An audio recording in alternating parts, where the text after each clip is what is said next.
They said, "You shouldn't come to the funeral. You'll make it about you." That was my son's voice, measured, careful, the kind of tone people use when they've already decided something and are only pretending to inform you.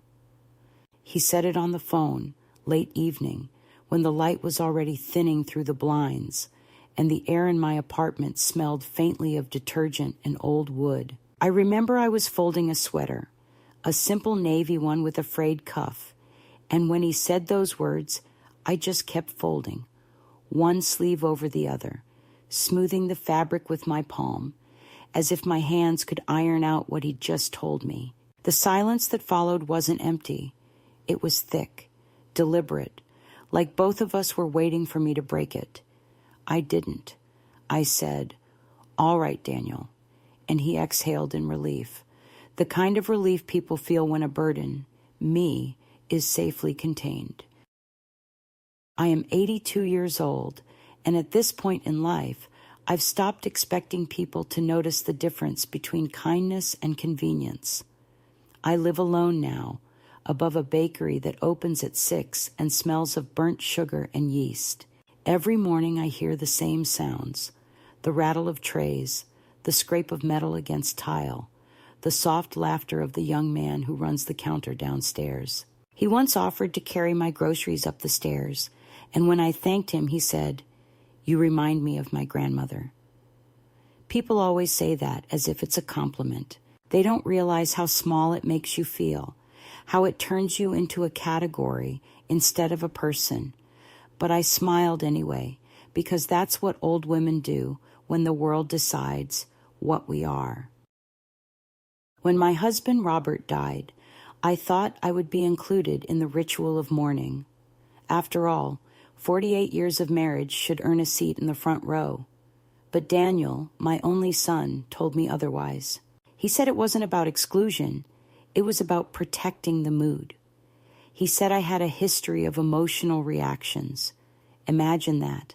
My grief, my memories, my tears reduced to a disturbance in the family's performance of dignity.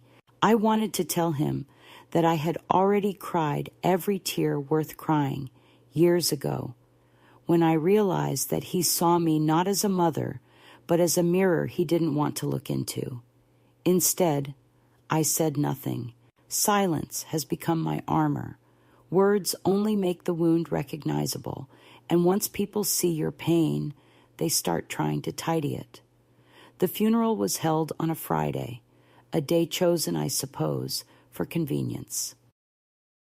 I learned the time not from Daniel, but from the local paper, where the obituary was printed without my name. It read, "Survived by his loving son, Daniel, and daughter-in-law, Claire." That was all. I sat at my kitchen table, reading that line again and again until it blurred. I thought of the mornings when Robert and I sat in this same kitchen, him grumbling about the news, me telling him to stop stirring his coffee so loud. He wasn't a saint, but he was mine, and now on paper, I was no one's. That night, I took out the black dress I had worn to my sister's funeral 15 years earlier. It was still decent, though the hem had come loose in one corner. I stitched it back carefully under the yellow lamp, the thread trembling slightly between my fingers. I wasn't planning to attend. Not really. Not after what Daniel said. But something in me needed to be ready, as if by preparing I could resist disappearing. The next morning, I polished my shoes, brushed my hair, and made tea I couldn't drink. Outside, the weather had that indifferent grayness that seems to accompany every burial. I thought of calling him again, to ask if maybe he'd changed his mind, but pride, or what remains of it after decades of motherhood, stopped me. There is a humiliation particular to mothers of grown men, a slow realization that they've rewritten you as a figure in their own biography, the struggling single mom, the self-sacrificing saint, the irrelevant elder. You cease to be someone they know in the present tense. They talk about you as if you were a lesson. And yet, when the world goes dark, They still expect your prayers, your casseroles, your quiet forgiveness. I met Robert when I was 19 and reckless.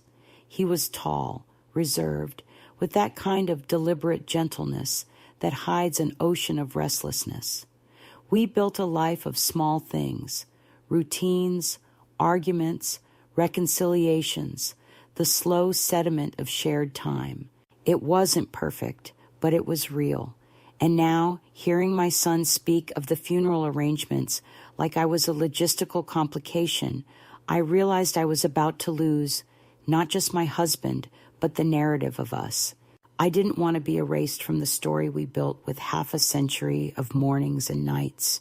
Daniel had always been Robert's favorite, not because he was the only child, but because Robert saw in him what he wanted to believe he'd been at that age: ambitious, composed, measured. I was the messy one, the emotional one, the one who remembered birthdays and lost tempers. Maybe that's why Robert and I stayed together all those years. We needed each other's opposites. Daniel learned early how to weaponize their shared restraint. Mom, you're overreacting. Mom, it's not that deep. He learned to translate my every feeling into a flaw. So when he told me not to come, it wasn't new cruelty. It was the final verse of a long, quiet song we'd both been humming for years. Still, I wanted to believe that somewhere inside him there was a boy who once built me a paper crown and called me his queen.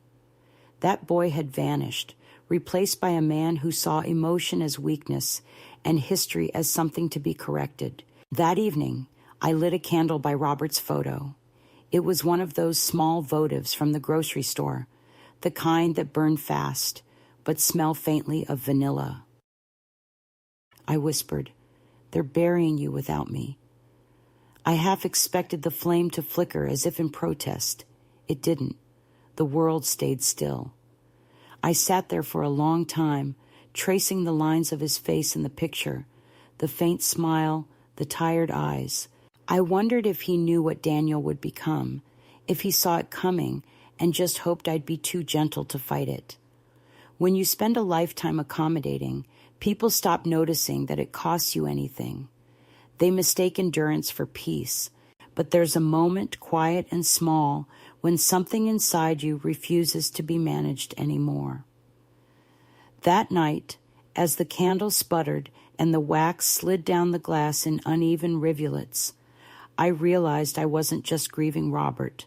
I was grieving the part of myself that had waited for permission to exist.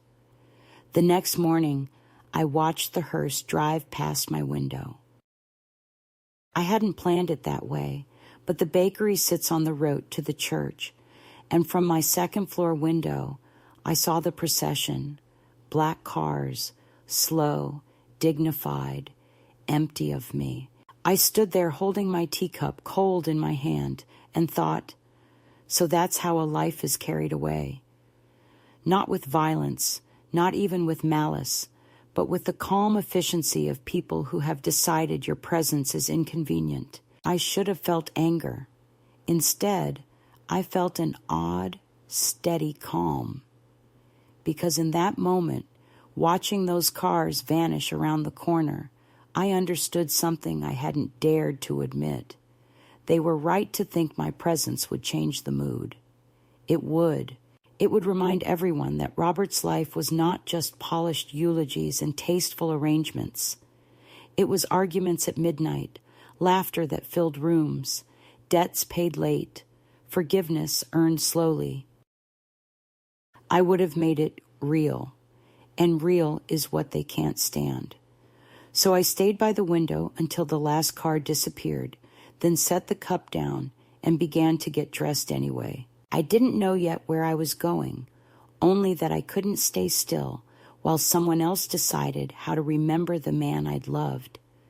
I put on the black dress, smoothed the stitched hem, and wrapped a scarf around my shoulders. My reflection in the mirror startled me, not because of the wrinkles or the gray hair, but because I looked composed, not broken, composed, The way I used to look before my name became an afterthought in my own family. When I locked the door behind me, the hallway smelled of bread and rain. I moved slowly down the stairs, one hand on the rail, the other clutching my purse.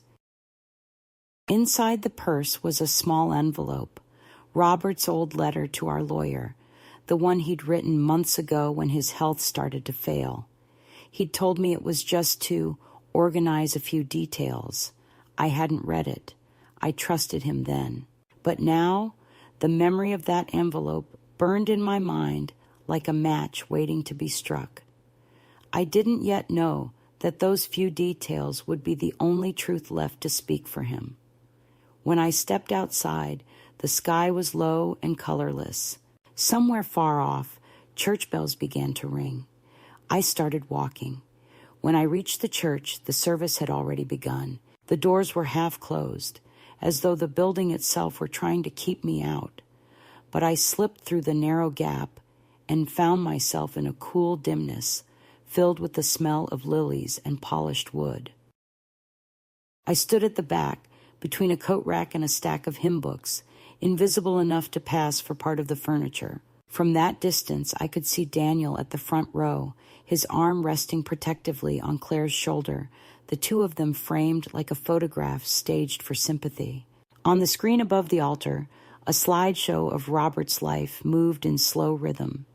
Him in a suit shaking hands at a conference, him holding Daniel as a baby, him fishing with some colleagues I didn't know. Not one picture of the two of us together. The omission was so deliberate, it felt like a line drawn across a map. Here you end, here we begin. The minister's voice echoed softly, a practiced tone of consolation meant for people who wanted their grief packaged neatly. He spoke of Robert's integrity, his generosity, his quiet strength.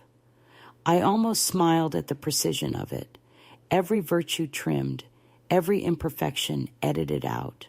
No mention of his temper, his long silences, his last winter spent refusing to see a doctor because he didn't want to look weak. No mention of how I used to sit by his bed at night, listening to him breathe, counting the pauses, terrified that the next one might last forever.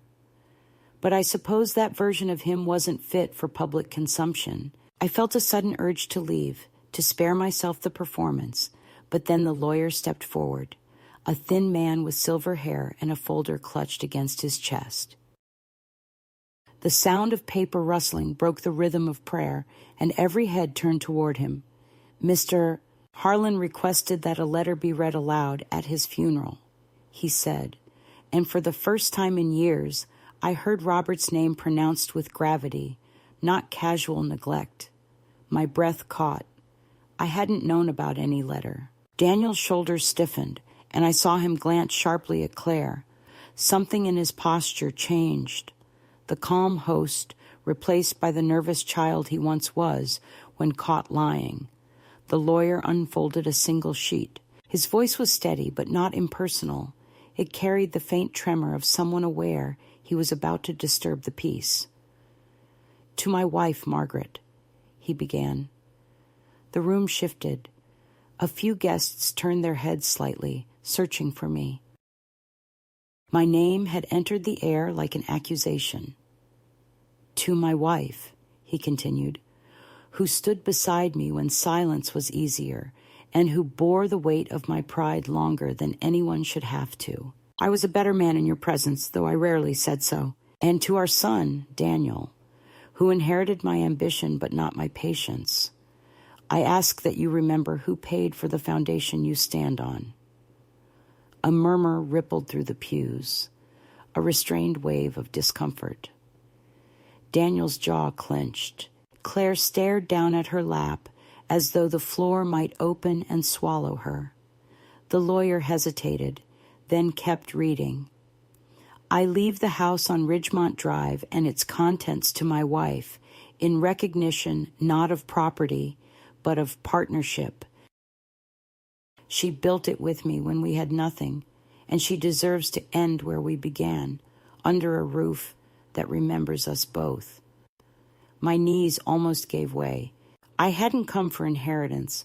I came for recognition, for proof that I hadn't imagined half a century of devotion.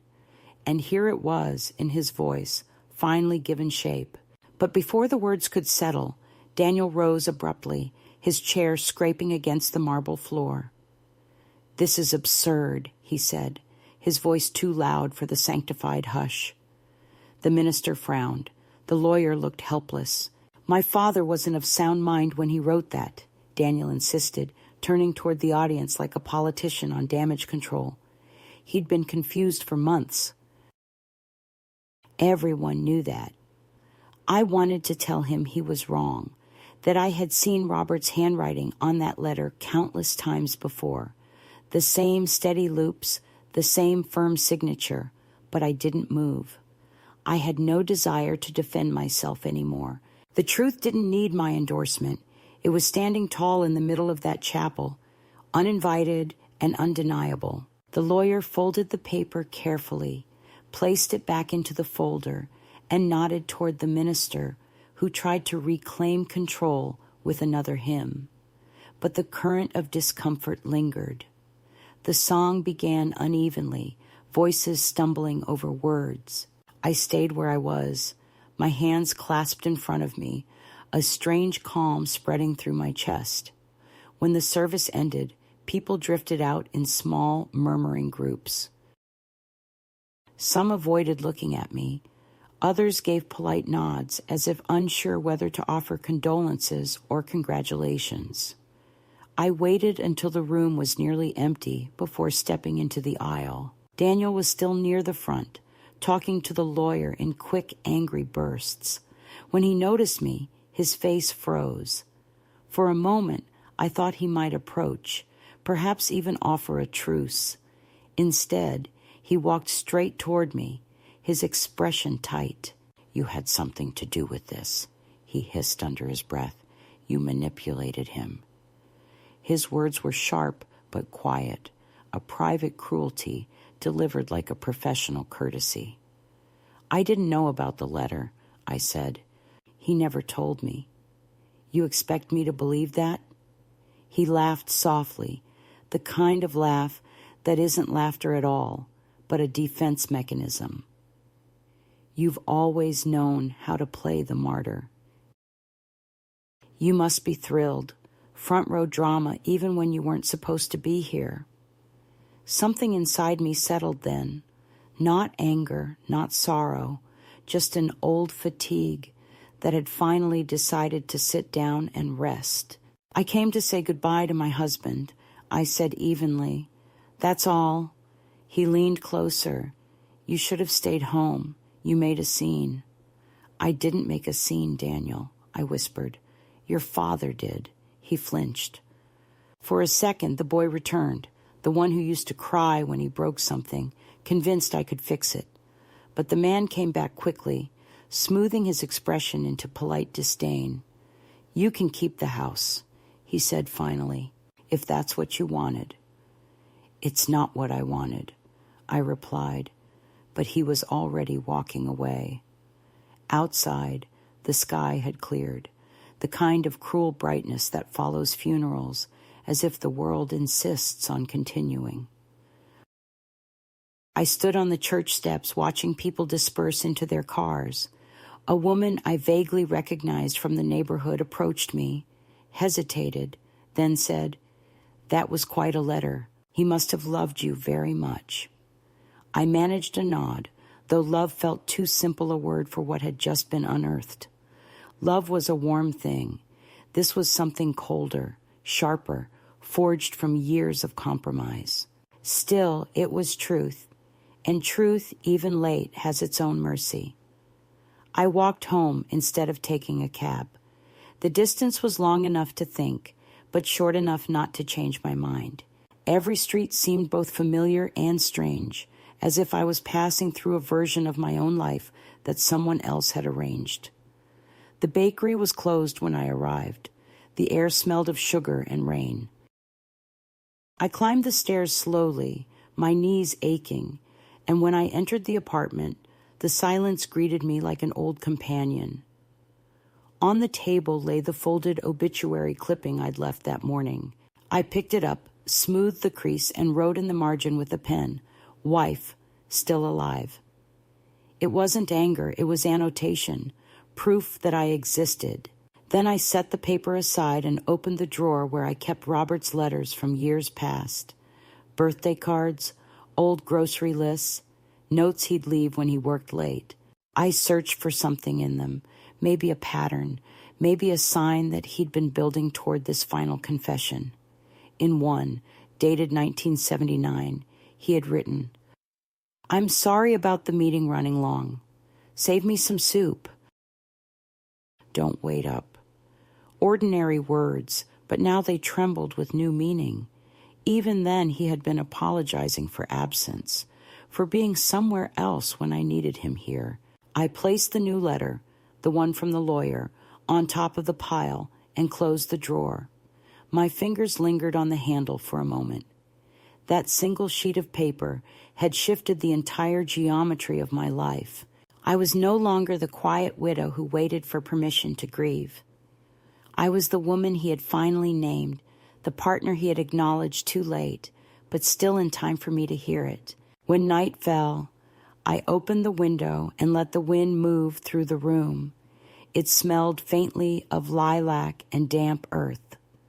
Somewhere in the distance, church bells tolled again, this time softer, like a benediction meant only for those still listening. I sat by the window until the dark thickened, thinking not of revenge or vindication, but of a peculiar, bittersweet gratitude. Robert had left me something far greater than property. He had left me a sentence that could not be rewritten.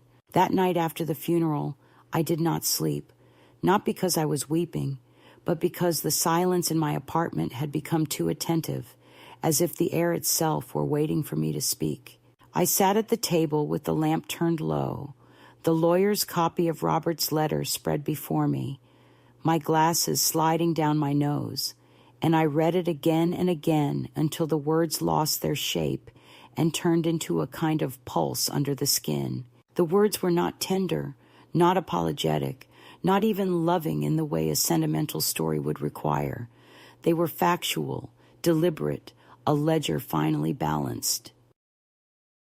To my wife, who stood beside me when silence was easier. That line returned to me like a small ache between the ribs. Silence had indeed been easier for both of us, but easier does not mean harmless. I poured myself a cup of cold tea and tried to remember when the silence began, when the small pauses between us turned into a permanent pause, when we stopped finishing each other's sentences and started protecting ourselves from one another's truths. Somewhere in that space, Daniel was formed, raised on restraint, taught that calmness was virtue and emotion was a kind of weakness that needed to be managed. Now I was sitting in the consequence of all that management. By dawn, the city began to stir. The smell of bread from the bakery downstairs rose through the floorboards, mixing with the faint metallic scent of rain. I decided to walk. I put on my coat and the black shoes I had worn to the funeral, their polish dulled from the wet grass at the cemetery, and I stepped outside without any particular destination. The air had that tentative freshness that only exists before people fill it with their errands and voices. I walked past the rows of brick houses and trimmed hedges, past the bus stop where a young woman with pink headphones was staring into her phone, past the corner shop where the owner was sweeping the sidewalk with the slow precision of habit. Every step loosened something inside me, not grief exactly, but the stiffness of having stood still for too long. At the edge of town, I reached the river, swollen from last week's rain, moving fast and brown. There was a bench there, rusted at the edges, and I sat down, watching the current fold over itself. I thought of Robert's ashes, of the way they would scatter somewhere polite and manageable, perhaps in a garden chosen by Daniel, where everything could be kept tidy. I imagined my son giving instructions to the funeral director in that careful voice of his, controlling the details as though precision could keep sorrow from spilling. I wondered if he had looked for me in the church after I left, if he had felt even a flicker of regret. Then I laughed quietly at myself. Mothers are trained to find softness in every cruelty, to excuse it as confusion or stress or fear. The truth was simpler. He did not regret anything because he believed he was right. He thought he was protecting his father's dignity, his own reputation, his curated family portrait. And what had I been protecting all these years? I returned home by noon, my legs heavy, but my mind strangely alert. The mailbox held a single envelope from the bank, confirming the transfer of the Ridgemont Drive property to my name. It was official, impersonal, printed on the thick paper that smelled faintly of ink and finality. I laid it on the table beside Robert's letter and stared at them together, the legal and the emotional, side by side, two testaments to a life that had finally circled back to me. I should have felt triumphant, but triumph requires an audience, and mine had dismissed itself long ago. What I felt instead was a muted steadiness, a sense that I had been handed a choice. I could stay here in this small apartment, safe but half erased, or I could walk into the house that everyone had decided was no longer mine and claim it without apology. I made the decision the way one makes tea, quietly, almost automatically. I packed a single suitcase, 2 dresses, my toiletries, Robert's letters, and a tin of biscuits I had baked out of restless habit. When I called for a cab, the dispatcher asked for the address, and for a moment my voice caught. Saying it aloud felt like invoking a spell. Ridgemont Drive, number 42. The driver, a young man with a soft accent, helped me load the bag into the trunk without comment. The ride took 40 minutes. I watched the city shift from the worn familiarity of my neighborhood to the manicured emptiness of the suburbs. Trees stood in disciplined rows, lawns glowed with artificial green, and the houses wore their symmetry like armor. When the cab stopped, I recognized the house instantly, though it looked slightly unfamiliar in its perfection. The paint had been redone, the shutters a cleaner white, the flower beds replanted.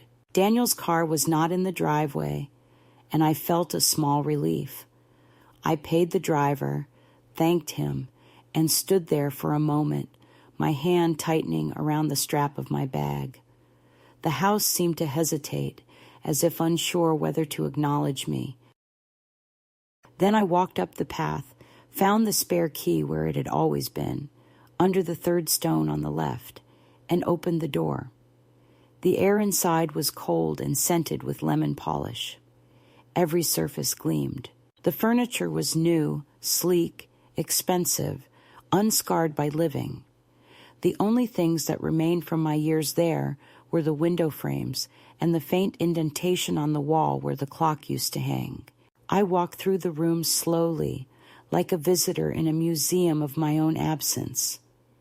In the kitchen, the refrigerator hummed softly, its magnets replaced by curated photographs of Daniel and Claire on vacations, smiling in coordinated outfits. The counter was bare except for a glass jar of imported olives. I opened a cupboard out of habit. It was filled with color-coded containers, each labeled in neat handwriting that wasn't mine. In the living room, sunlight poured through the wide windows onto a pale rug that looked allergic to real life. The fireplace was lit, artificial flames flickering behind glass. On the mantel stood a row of candles, decorative and unused, and above them, in a frame of brushed silver, a photograph of Robert, taken perhaps a few months before his death. He looked older than I remembered, thinner, his tie slightly crooked. Someone had chosen the picture carefully, solemn, respectable, free of any trace of domestic intimacy. I reached out and touched the edge of the frame. "Hello," I whispered, and my voice sounded strange in the pristine air. Upstairs, I opened the door to what had once been our bedroom. It had been transformed into a guest suite, painted in neutral tones, the bedspread perfectly smooth. There was no trace of the oak dresser where Robert used to toss his cufflinks. No sign of the faint coffee stain on the carpet that we used to joke looked like a map of Italy. I sat on the edge of the bed and stared at the empty walls, and for a moment I felt a wave of dizziness, as though the room itself were rejecting me. Then I noticed something small. In the corner, half hidden behind a stack of folded linens, stood Robert's old wooden chair, the one he refused to throw away even when the leg began to wobble. It was out of place in this curated space, a relic that didn't match the new aesthetic. I walked over and ran my hand along the worn armrest, tracing the groove his thumb had made over decades of use. That simple act broke something in me, not in the way of shattering, but in the way of thawing. The tears came quietly, without drama, as if they had been waiting for permission. I sat there for a long time, breathing in the scent of dust and polish until the edges of the room softened. When I finally rose, the house no longer felt like a stage set. It felt like a skeleton waiting for flesh. Downstairs again, I made tea in the kitchen. The kettle was electric, sleek, impersonal. I found an old ceramic mug in the back of a cabinet, the one with a chip on the rim that had somehow survived all the renovations. I filled it, sat by the window, and watched the afternoon light crawl across the floor. For the first time since Robert's death, I felt not peace, but direction. I would stay here. Not to haunt the place, not to reclaim the past, but to occupy the present fully, without apology. If Daniel wanted to contest it, he would have to look me in the eye to do so. When the phone rang that evening, I already knew it would be him. "You went there," he said, skipping any greeting. "The lawyer called. He said you've taken possession." "I haven't taken anything," I said. "I'm home." "It's not your home anymore." "It always was." He was silent for a moment, then his voice softened, adopting that careful tone he used with clients. "Look, this doesn't have to get complicated. We can arrange something reasonable. Claire and you have your own house," I interrupted gently. "This one was built by your father and me. I paid for the land. I mixed the paint for the walls. I planted the lilac tree that still grows outside the kitchen." "Reasonable," I said, "is me sitting in the place I earned." He exhaled sharply, frustrated. "You don't understand, Mom. People will talk. They already think whatever you tell them to," I said. "Let them talk." I could hear him rubbing his forehead, a habit he'd inherited from Robert. "I just don't want a scene." "There's no scene," I said. "There's just me having tea in my kitchen." He didn't answer. After a long pause, he muttered, "You're impossible," and hung up. The click of the phone was like the closing of a door I hadn't realized was still open. I set the receiver down and looked around the room. The light had dimmed, turning the surfaces softer, less immaculate. Outside, the first stars were appearing, faint against the city's glow. I thought of how many nights I had spent in this house, cooking, cleaning, waiting for voices to come through the door. Now there was only mine, steady and unhurried. I finished my tea and washed the cup, leaving it upside down on the drying rack. The sound of water running in the sink filled the house, small and ordinary. But in it, I heard something like renewal. When I went to bed that night, the sheets were crisp and cool, untouched by familiarity. I lay on my back staring at the ceiling until sleep finally came, carrying me not into dreams, but into a kind of suspension, as if the world had agreed to pause while I decided what to do next. In the morning, the light came in soft and gray, and for the first time in a long while, I woke without fear. I brewed fresh coffee, opened the curtains wide, and stood there watching the garden.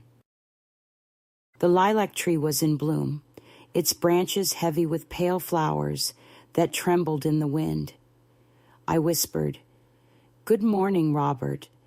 And somewhere deep in the quiet house, the air shifted, not answering, but acknowledging. The days that followed unfolded in a slow, deliberate rhythm, the kind that belongs to people who have finally stopped hurrying for approval.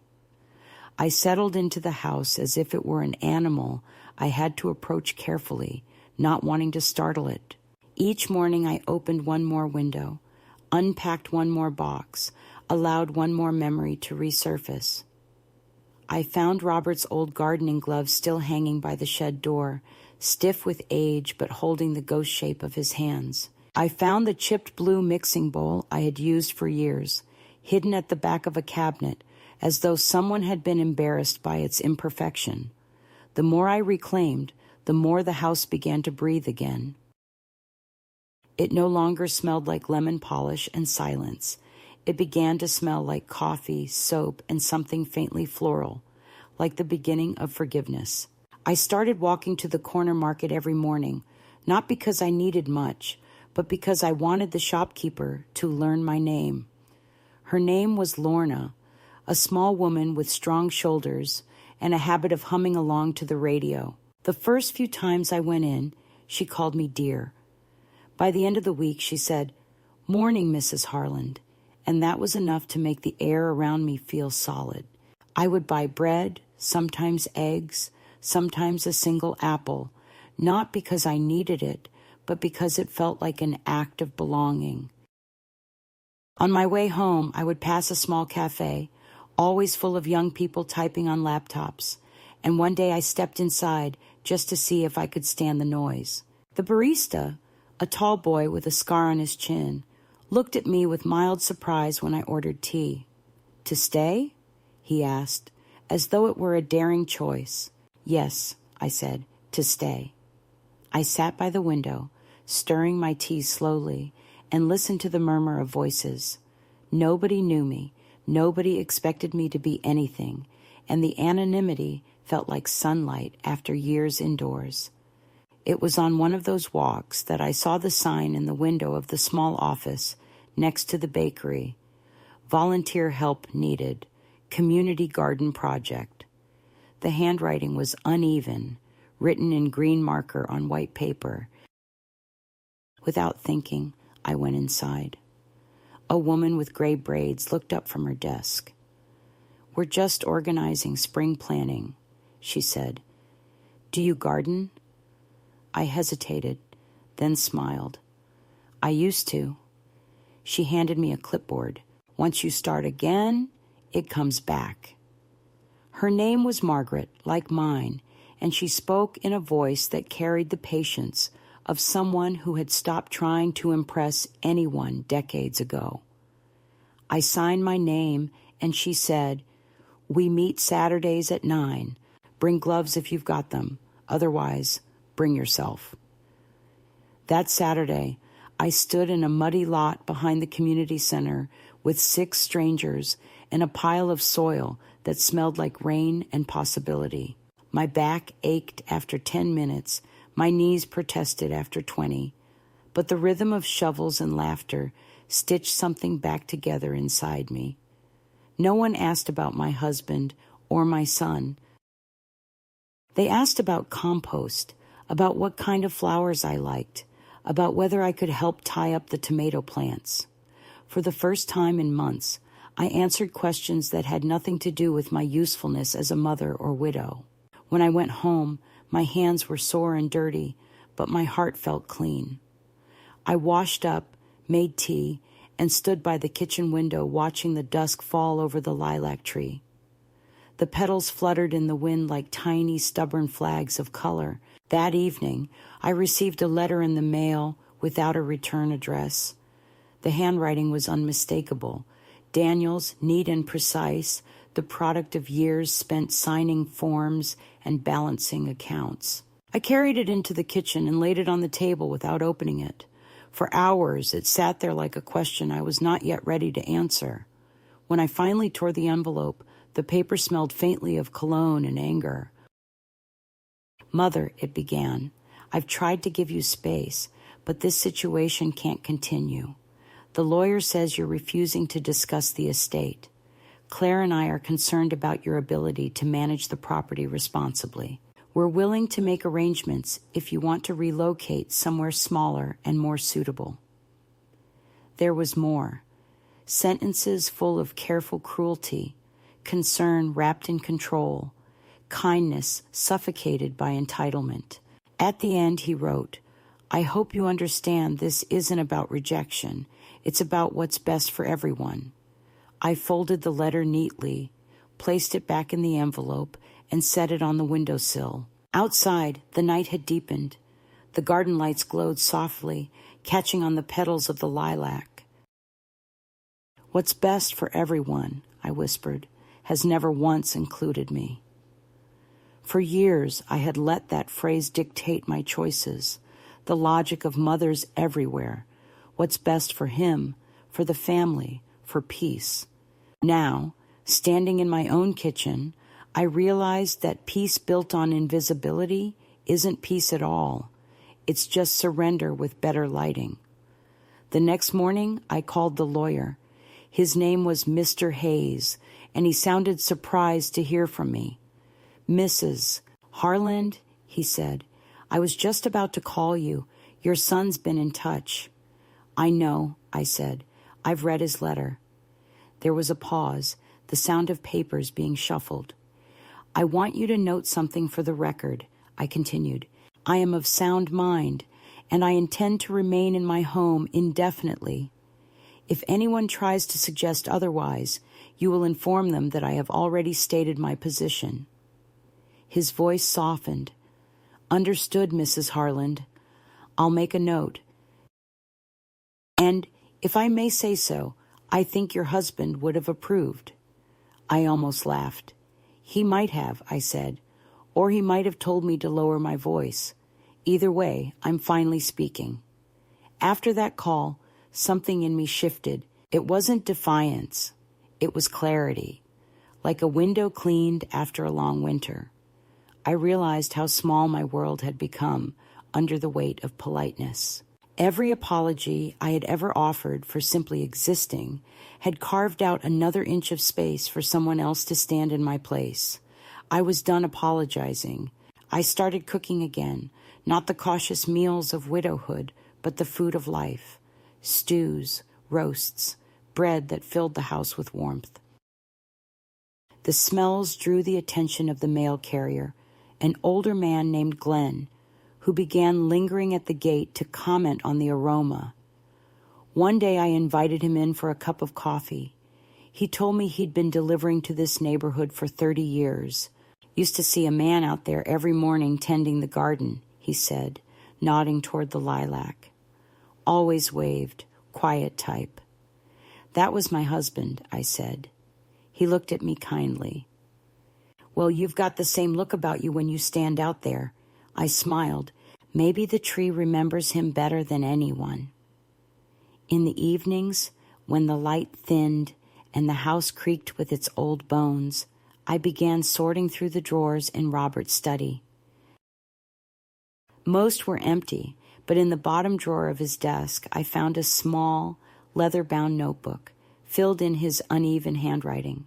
It wasn't a journal exactly, more like fragments, reminders, unfinished thoughts.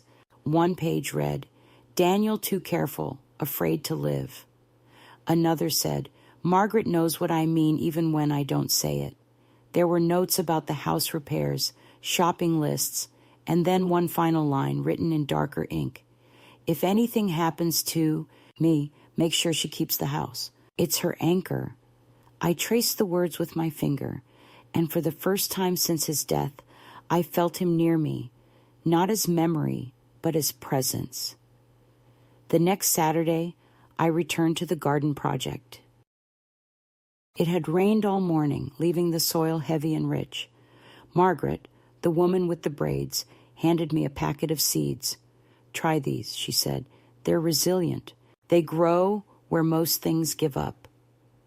I knelt down and pressed them into the earth, the smell of mud rising sharp and clean.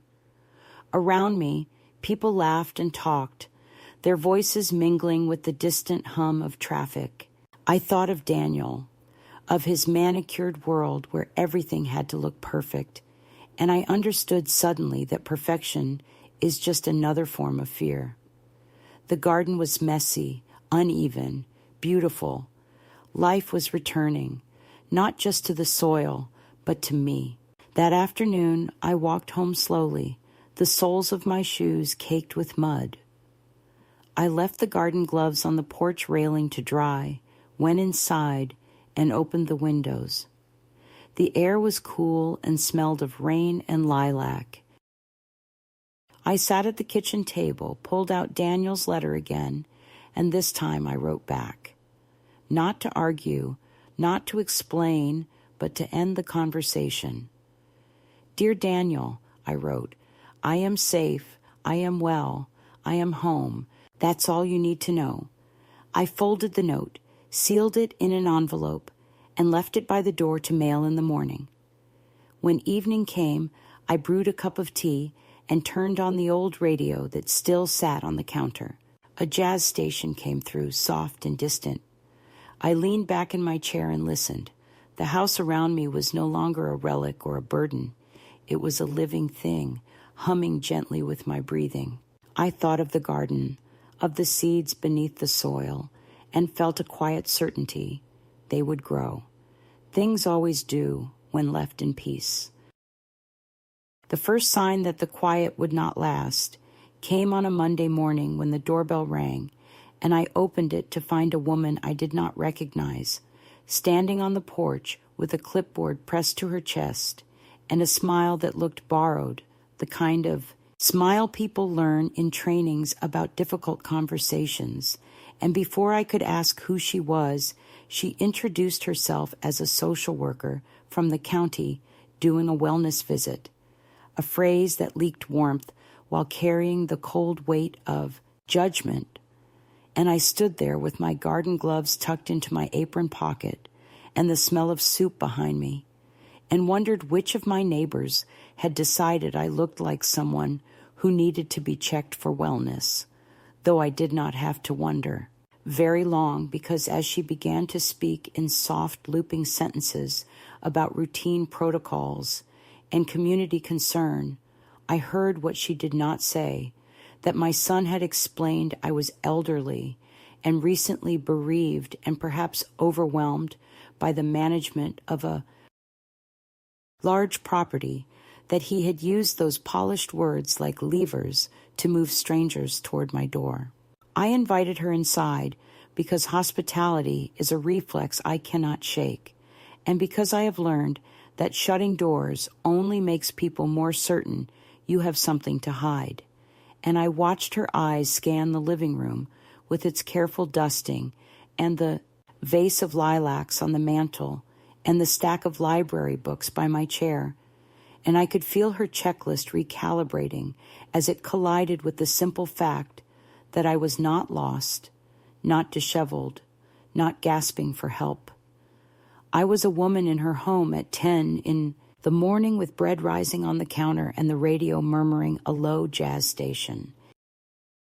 She asked if I had support, and I told her I had neighbors who waved, and a garden group that kept me muddy on Saturdays, and a lawyer whose number was pinned to the corkboard by the telephone. And when she asked if I felt safe, I said yes, and then, because I am done minimizing what is true, I added that the only danger to my peace seemed to be my son's concern, which had arrived dressed as kindness but felt like surveillance. She nodded in the way professionals do when they hear something that rings too clear to ignore, and she left after a few more questions, leaving a brochure with community resources that I placed neatly in a drawer, not because I needed it, but because even paper deserves a place to belong. 2 days later, a car idled by the curb long enough to raise the small hairs on my arms, and when I stepped out to collect the mail, I saw Claire sitting behind the wheel with her sunglasses on, even though the street was shaded, and she rolled the window down just enough to speak without inviting me closer. And she said she had been in the area and wanted to make sure I was comfortable, which was rich, coming from a woman who had orchestrated seating charts at my husband's funeral like a general deploying troops. And I told her I was comfortable enough to stand in the sun and asked if she was comfortable enough to take off her glasses so I could see her eyes. And she flushed and said she did not want a scene and that Daniel was worried, which was a word they used like a spoonful of sugar to coat whatever medicine they wanted me to swallow. And she followed with how complicated grief could be and how large houses could feel heavy to manage, and how perhaps a condominium closer to shops would be easier. And I listened until my patience reached the end of its leash.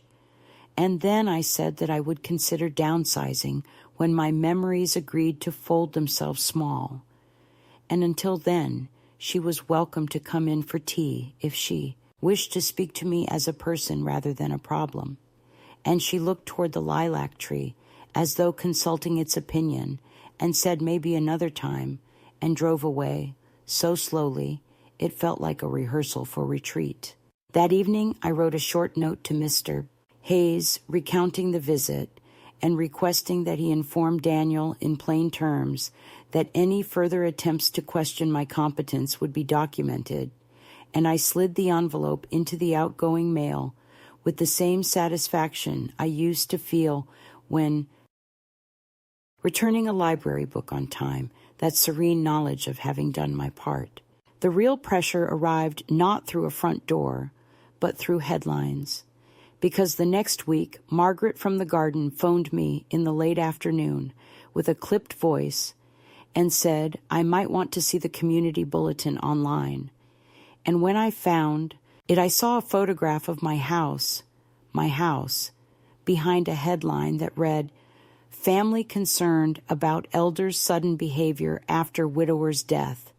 And the article quoted no one by name, but it did not need to, because the sentences were embroidered with details only my son would provide, phrases about declining to engage in collaborative decision-making and retreating from important relationships. And the writer had done that careful thing where concern becomes a halo around ugly intentions, and halfway down the page, there was a line that turned my stomach cold, a mention of preliminary steps toward reviewing options for guardianship in the event of worsening decision-making capacity, which was a tidy way of saying they were imagining a world in which they held my keys. I sat very still at the kitchen table and felt no panic, only a heaviness of clarity that I recognized from other moments in my life when people decided I would be easier to move if I did not resist. And I took a breath that went to the bottom of my lungs, and then I called Mr. Hayes, who answered on the second ring. And when I read the most poisonous lines aloud, he made the kind of sound men make when they realize the chess game they thought they were observing has pieces arranged against them personally.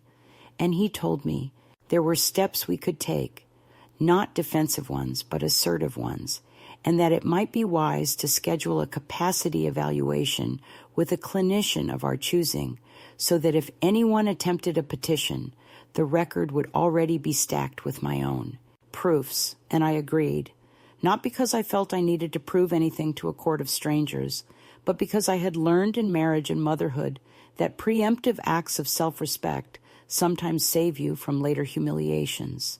On the morning of the evaluation, I wore the navy dress that always makes me stand taller, and I placed Robert's leather notebook in my bag as if it were a talisman, and I took a bus across town to a medical building that smelled like disinfectant and pencil shavings, and the doctor who met me in the waiting room was a woman older than my son, with steady eyes and a voice that did not twist itself around euphemisms.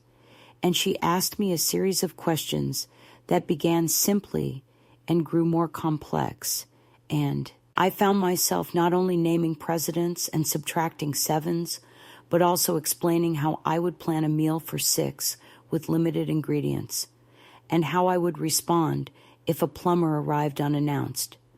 And by the end, she was smiling in genuine relief, the kind of relief people feel when the world matches the facts. And she said there would be a formal report, and that I should keep a copy in my files and give one to my lawyer. And I thanked her for treating me as a mind rather than a category, and she laughed softly and said that minds like mine tended to endure when categories fell apart. On the way home, I stopped at the cafe and ordered tea and a scone, and allowed myself the small luxury of reading the paper without rushing. And a young woman at the next table asked where I had bought my scarf, because her grandmother would love the color, and for once, the mention of a grandmother did not make me feel flattened into a stereotype.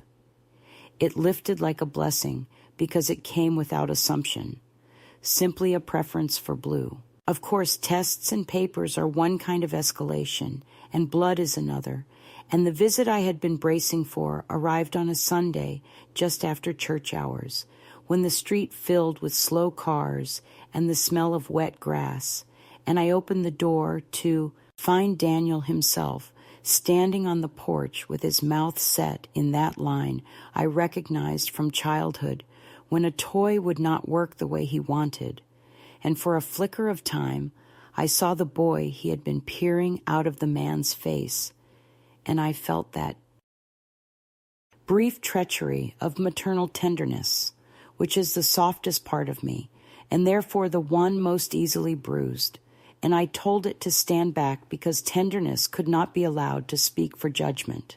He began with apologies that were not really apologies, the kind that hold a mirror up to your hurt and ask you to admire how concerned he looks, and then he asked to come in. And I stepped aside because this was still his father's house and mine, and because there is a cruelty in making a child, even a grown one, beg on a threshold. And he sat at the kitchen table and looked around as though measuring what might one day be his again, if he waited me out. And he said Claire thought we were getting off on the wrong foot and that perhaps we could restart the conversation. And I said we could restart when he stopped treating me like a negotiation. And for a moment, he had the decency to look ashamed. And then he said something so honest and unadorned that I had to sit with it. He said that when he saw the will, he felt betrayed not because of money, but because it meant his father had shared with me a final intimacy he had not shared with him. And it broke something open in me, a gentle, tear that let the air in, and I said that grief is always jealous, and that I had resented him too, more than once, for taking Robert's admiration like a dividend he had earned while I was paid in chores and compromise, and the kitchen filled with a silence that was not hostile, a space in which we might have built something if we had started 20 years ago. Then he slid a document across the table, a proposal drafted by someone who understood fonts and margins, offering to purchase my interest in the house at what he called a fair price, so that I would not be burdened by maintenance.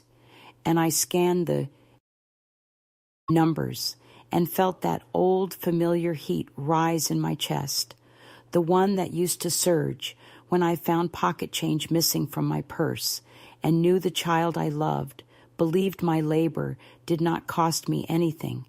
And I pushed the paper back to him and said that I had no intention of selling my life for a price, even if it glittered.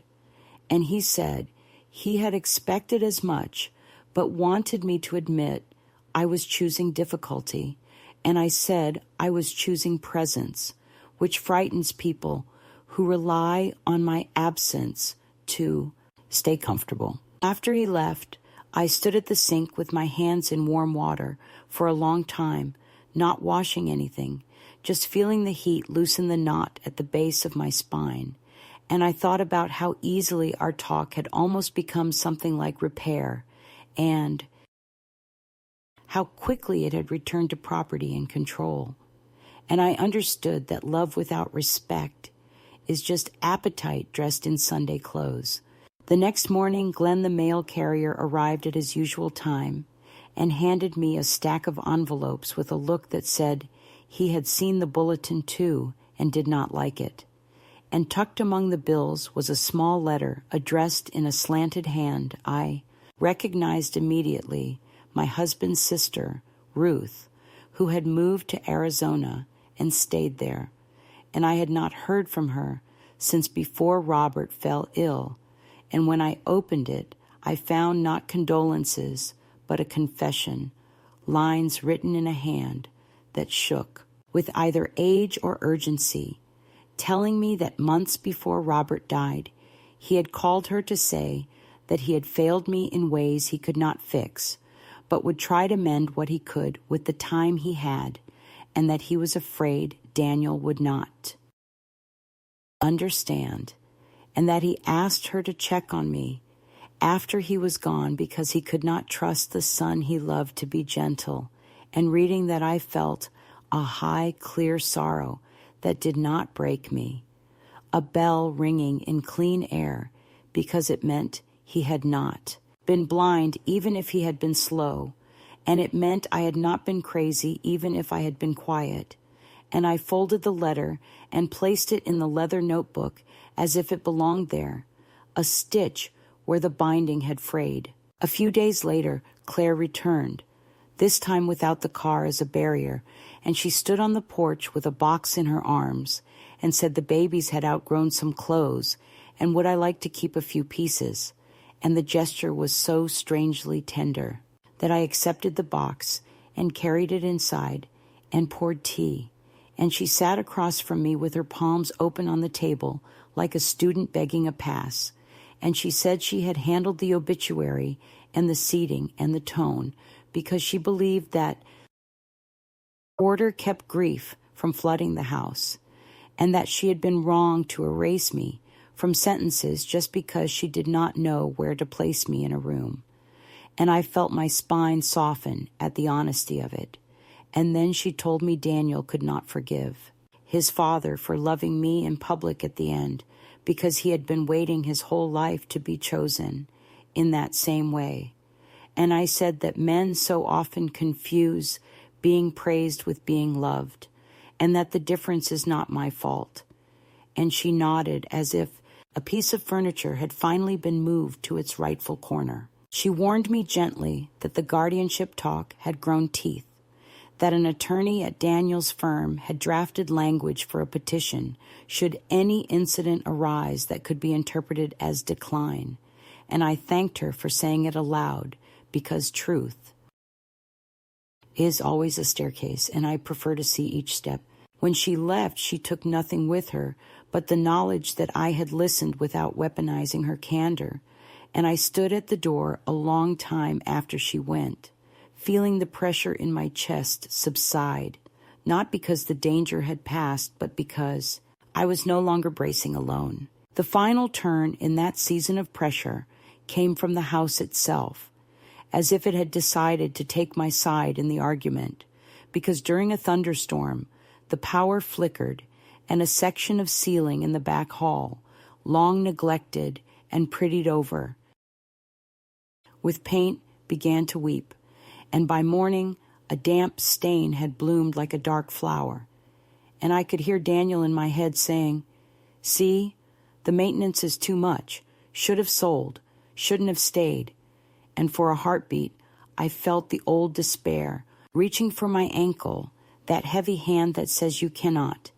But I made a call to a local contractor recommended by Lorna at the market, a woman named Julia, who arrived with a tool belt and a competence that radiated like heat, and she climbed her ladder and showed me where an earlier repair had been cosmetic and dishonest. And she said that if we fixed it properly, now the bones would hold for decades. And I said then let us do it properly. And while she and her crew worked, the house filled with the honest noise of hammers and the smell of cut wood, and the lilac shed petals onto the drop cloths like confetti. And when the job was done, Julia refused to round up the bill. She rounded it down, and when I protested, she said she had watched her own grandmother lose a home to the polite thievery of relatives who thought gentleness meant surrender. And I wrote the check and felt the joy of paying for something that would endure. That night I sat at the table with the new capacity report, Ruth's letter, and the invoice from Julia lined up like a small army of facts, and I understood that the next move would be mine, not reaction, but initiation, because escalation is not only what others bring to your door, it is what you decide to do with it. And I took out a thick piece of stationery and began drafting a letter that would name my boundaries in language no one could misinterpret, a letter to be sent not only to Daniel, but to the lawyer he would hide behind if he could. And as I wrote, I felt the house settle around me like a body that had finally accepted its heartbeat. The windows ticking softly as the night cooled, the lilac outside releasing a late flush of scent, the memory of Robert folding close, not as judgment but as witness. And while the storm of their expectations gathered somewhere out of sight, I understood that what had escalated in me was not fear, but a refusal to vanish, which, in this family, at least was the most disruptive act of all. The letter I wrote that night changed everything, though not in the way one imagines change.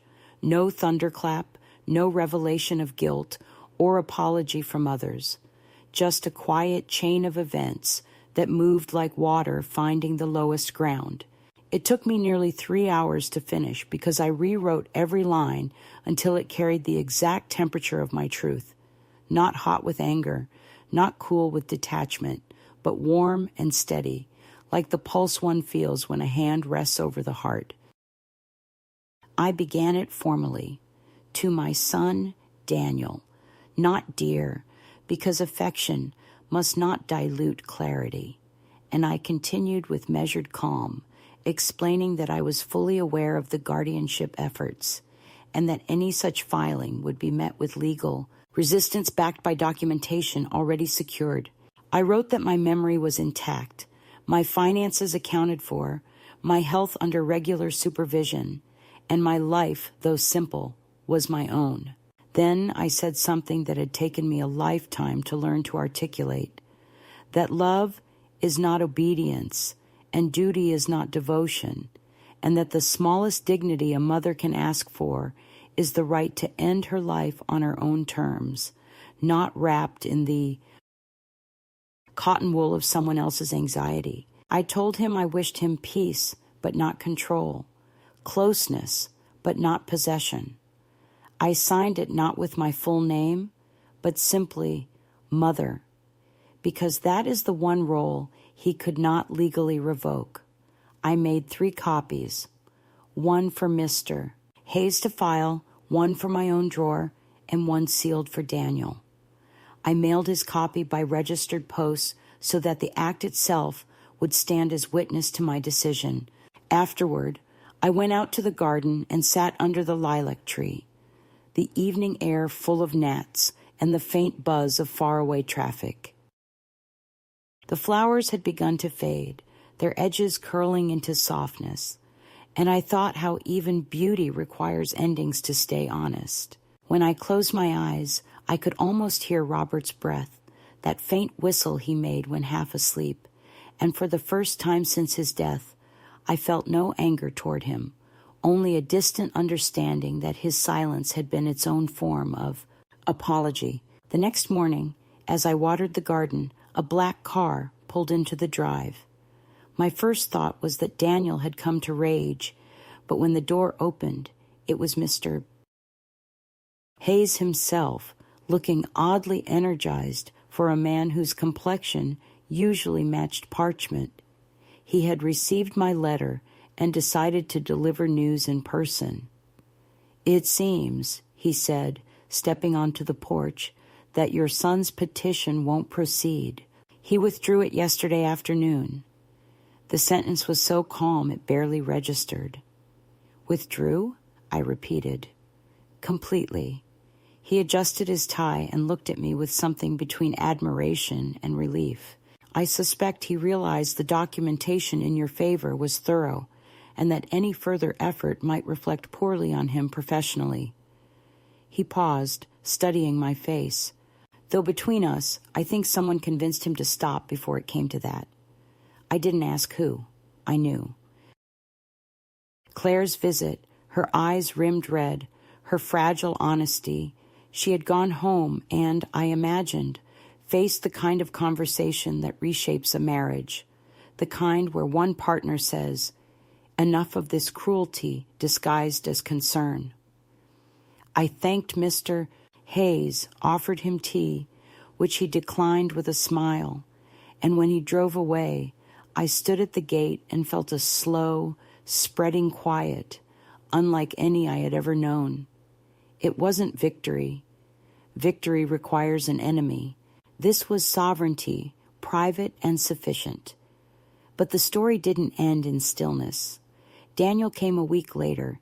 He didn't call, just arrived mid-afternoon when the sun pressed long rectangles of light across the floorboards. I saw his car through the window and felt my heartbeat rise, not with fear, but with that old instinctive readiness mothers get before battle, a wish to shield, to diffuse, to repair. When he knocked, I opened the door without delay, and for the first time in months, he looked less certain of his righteousness. His shirt was wrinkled, his eyes shadowed, his jaw tight. He stepped inside, stopped in the entryway, and looked around as if seeing the house differently, perhaps remembering the mornings he'd run down these stairs barefoot, his father chasing behind him with a tie half knotted. He asked if we could sit.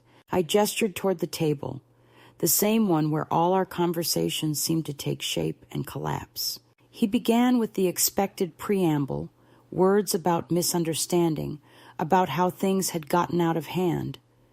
But halfway through, his voice cracked, a small, raw sound that belonged to no performance. "I thought you'd lost yourself," he said. "After Dad died, you didn't call. You didn't need me." I wanted to tell him that I had needed him, but not as a guardian.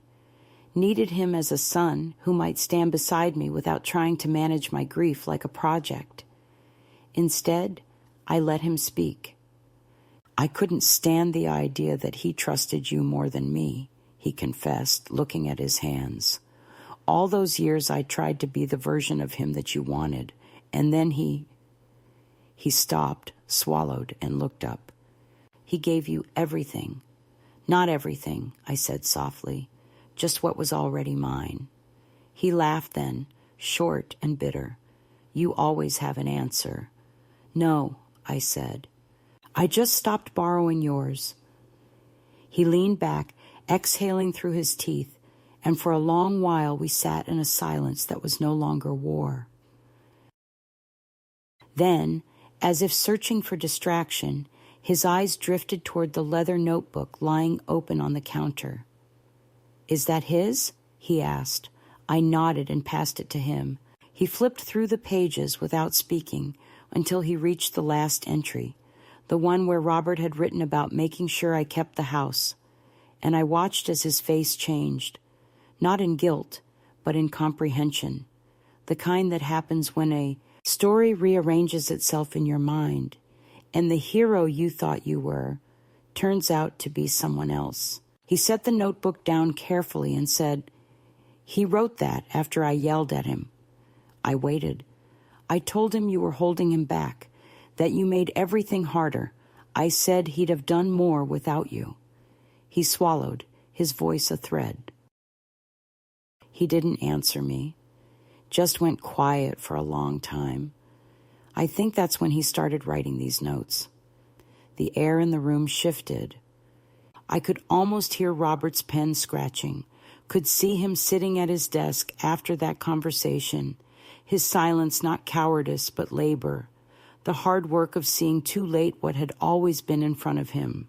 I reached across the table and laid my hand over Daniel's. His skin was warm, trembling faintly. We all hurt him, I said, and he hurt us. That's what families do, but we're not finished, you and I. He didn't pull away. He didn't speak either. When he finally stood, he looked taller, or maybe just lighter. Do you want me to fix anything? He asked, gesturing vaguely toward the ceiling, the walls, the air itself. No, I said. Nothing to fix. He nodded once and left, closing the door with a gentleness that felt almost like respect. I stayed at the table for a long time afterward, tracing the pattern of the wood grain beneath my fingertips. The house felt altered, not by his visit, but by the absence of dread that had followed him here. I realized that for months I had been living in reaction to fear of being erased, declared unfit, misunderstood, and now without warning, that fear had nowhere left to go. It dissolved, leaving behind a strange spaciousness I hadn't felt since my youth, when possibility still outnumbered memory. That night I slept deeply, dreamlessly, and woke before dawn to the sound of rain. The roof held firm. Julia's repair had been solid. I went outside barefoot, the grass wet and cool under my feet, and stood beneath the lilac tree. Water dripped from its branches, each drop catching the pale morning light. I thought of Robert again, of how he used to say that rain made the house smell alive, and for once I agreed without bitterness. When I turned back toward the porch, I noticed the black car again, parked at the curb. Daniel sat behind the wheel, engine off, window down. He didn't get out, didn't wave, just sat there watching, not like a sentinel, but like a man unsure whether he was forgiven. I raised my hand, slow and steady, and after a moment he mirrored it. Then he drove away. Inside, I brewed coffee and opened the curtains wide. The world outside glistened, cleansed, though no one would call it new. On the counter lay the stack of letters, the documents, the notebook. I gathered them all and tied them with a ribbon, not as evidence, but as testimony to something finished. Then I opened a drawer and took out a sheet of stationery, wrote one more letter, this one to myself. You are not a ghost, I began. You are the keeper of what was lived and what was learned. You do not need to vanish to be loved. I folded it carefully and placed it beside Robert's framed photograph, tucking it behind the glass so that our words faced each other. His final apology and my final affirmation sealed together. By afternoon, the clouds cleared and sunlight poured through the windows in long golden blades. I baked bread, the smell rising warm and earthy, filling every corner of the house. I opened the front door wide to let the scent drift out into the world, not as invitation, but as declaration. The air moved softly through the rooms, carrying traces of lilac, yeast, and rain. It was the smell of something ordinary yet irreversible, the moment a life stops defending itself and simply begins again. The days have slowed into a kind of rhythm that feels neither lonely nor crowded, but balanced, as if the house and I have agreed upon a shared pace. Morning begins with light creeping along the walls, quiet and deliberate, and I move through rooms that now carry only the weight of my footsteps. The world outside hums with its usual distractions, cars, deliveries, the faint laughter of children walking to school, but none of it feels invasive anymore. The boundaries have settled. When I brew my coffee, I use Robert's old mug, the one with the small crack near the handle that I used to hide at the back of the cupboard because he disliked imperfection. I've come to prefer it now, the way the flaw reminds me that nothing whole stays warm for long unless it's been mended. I sip from that cup and look out over the garden, which has grown slightly wild despite my efforts to prune it. The lilac tree leans toward the window as if keeping me in its sight, and I've stopped fighting its disorder. It knows how to reach for the sun better than I do. The house feels different with every passing week, less like a monument to survival and more like a place where time moves in both directions. The ghosts have softened. They don't haunt. They converse. Sometimes, in the hush before evening, I hear Robert's slow clearing of his throat, or the echo of Daniel's teenage laughter bouncing up the staircase. These sounds don't wound me anymore. They arrive like small weather systems, brief, unpredictable, but not cruel. I let them pass through. When people ask how I am, I no longer answer with the defensive brightness that used to coat my voice. I tell them the truth, that I'm well enough to be present, that I wake each day with something to tend to, even if it's just a plant leaning too far or a thought that needs gentling. I still volunteer at the garden project. My hands have grown rough from soil, but there's a kind of grace in the dirt that no perfume can disguise. The others there treat me as though I've always belonged, not as a guest of circumstance, but as one of the roots that keep the place steady. Margaret, the woman with braids, says I've got a calming presence. I laugh when she says it because calm has never been my natural state. I was forged from restlessness, from years of holding words in my mouth until they tasted of metal. But maybe peace isn't a quality you're born with. Maybe it's something that grows only when you stop defending yourself from what's already true. In the soil, everything finds its level. Too much water drowns, too little dries. Balance, not perfection. That's all I've learned, and it's enough. Daniel writes sometimes. Short letters, handwritten, cautious. He asks about the garden, about the weather, about whether I'm sleeping well. There's a politeness to his words, but beneath it, I sense a quiet reaching, the kind of reaching that happens when guilt has burned itself into tenderness. I never answer immediately. I let the letters rest on the mantel for a few days before replying, to remind myself that communication doesn't mean surrender.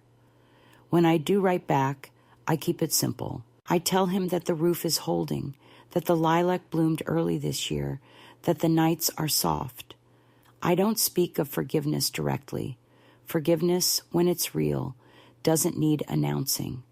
It lives in the pauses between what we choose to say. Last month, he sent a photograph of his children standing in a field of sunflowers, their faces turned toward the light, and for a moment, I saw something of Robert in their posture.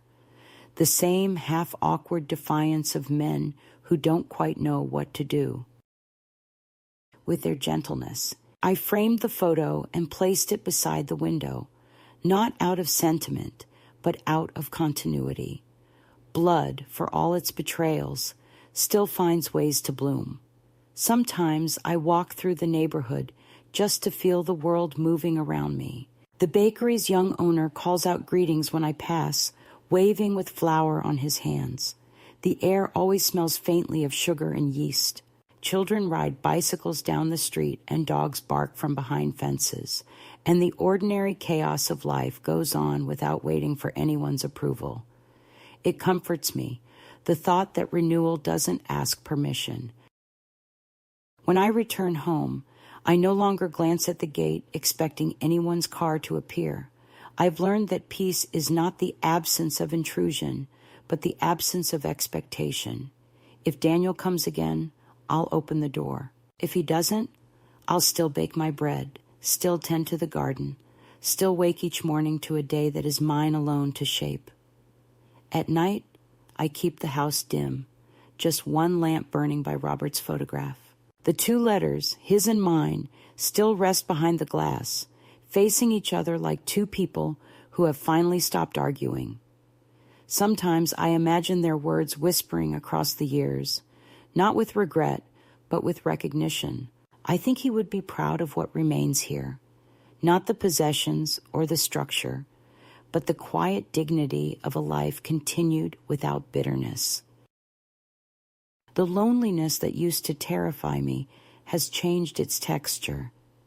It's softer now, more companion than enemy. It sits beside me as I read or shell peas, a reminder that being alone is not the same as being unseen. There are evenings when I catch my reflection in the window and hardly recognize the woman looking back. Her posture is straighter, her gaze unflinching. There's a steadiness in her that the younger version of me would have mistaken for resignation, but I know better now. It's not resignation, it's rootedness. The kind that comes when you've been torn up and replanted enough times to understand that survival isn't about endurance. It's about belonging to yourself. I don't need to be forgiven by my son or vindicated by memory. The house stands, the lilac blooms, the seasons turn, and that's all the absolution the world will ever offer. Once during a late afternoon rain, I found myself whispering to no one, "It's over," and the strange thing was how light it felt to say it. Over didn't mean ended. It meant released. The battle, the noise, the fear of erasure, all of it had burned itself out, leaving the ash from which something gentler could grow. I think of other women sometimes, women like me, who have been told they take up too much space, who've been edited out of their own stories by sons, by husbands, by the polite machinery of care. I want to tell them what I've learned, that visibility doesn't require permission, that love isn't proof of worth, and that sometimes the only way to stay alive is to step back into the center of your own life and refuse to apologize for the sound your heart still makes. I write this now sitting by the open window, the evening breeze carrying the scent of rain and lilac into the room. The sky is that particular blue that belongs only to endings, deep enough to hold what's been lost, light enough to promise more. Somewhere in the distance, a church bell rings, the same slow rhythm that once marked a funeral, but tonight it sounds like a heartbeat. I close my eyes and listen, not in sorrow, not in longing, but in recognition. I'm still here. And that, after everything, is enough.